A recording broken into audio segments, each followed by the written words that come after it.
Morning mga katrip. Nandito naman si Yods. Nandito na mga katrip mo. Nyo at saka sa atin lahat. Dito naman ako, magpapakain naman ako sa mga alaga ko. Ito ang proseso ko sa pagpakain. Pakita ko sa inyo ngayon.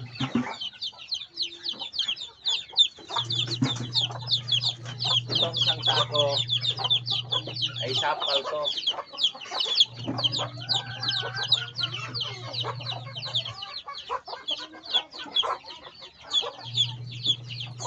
Yan, karami ang papakain ko. Kalahating sakong sapal. Saka ito, feeds. Tingnan naman natin ito mag-video.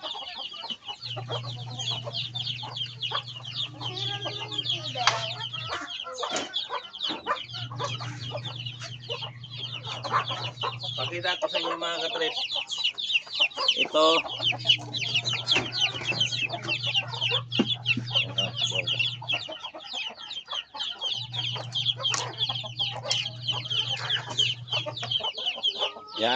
Yan ang mga kuwan ko. Pinapakain ko.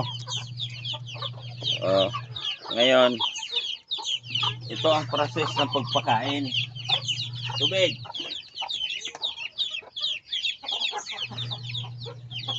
Ito sapal to, ilalim sapal, yan. Tapos feeds. 1 kilong feeds. Kaso piki itong tubig na to. Parang ihi ko. May mga halong saging. Yan, saging. Para sa mga alagang pato ko to.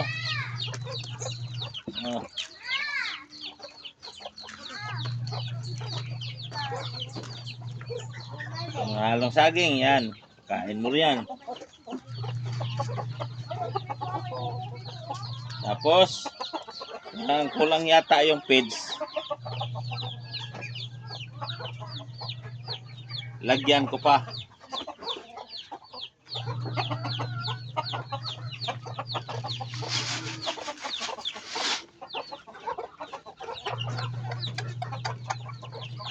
Ito para sa pato ko lang to, sa pato. Hindi kasama ang manok nito. Pero yung ibang manok doon sa loob kakain din. Kaya pag mag-alaga ka ng pato, hindi basta-basta. Pato. Ang pato ko ay may halaga. Kasi ang pagkain nito, feeds at saka sapal.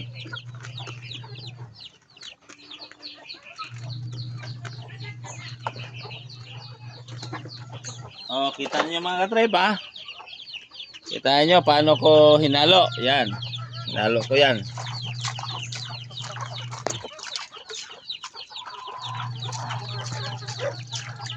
Pagkatapos ng halo, ganyan lang kabasa ha. Hindi lang masyadong basa. Ito hindi masyadong basa. Hindi masyadong basain. Kasi pag basahin na masyado, pagtapon mo doon sa mga lagayan nila. So dito, meron din akong pato sa labas. Manok. Yung manok ko pang sabong at sa mga huluhano. Tawagin ko. Hee! Hee! Makita na ito yung tatay ng mga huluhano ko. Yan. Yan. Tapos yung mga manok ko at mga pato ko na marami nandoon sa loob. Yan. Ganyan sila. Ako'y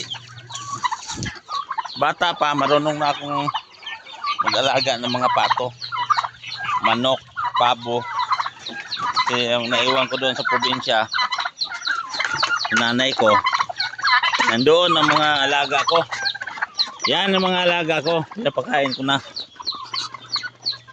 Video ko yan.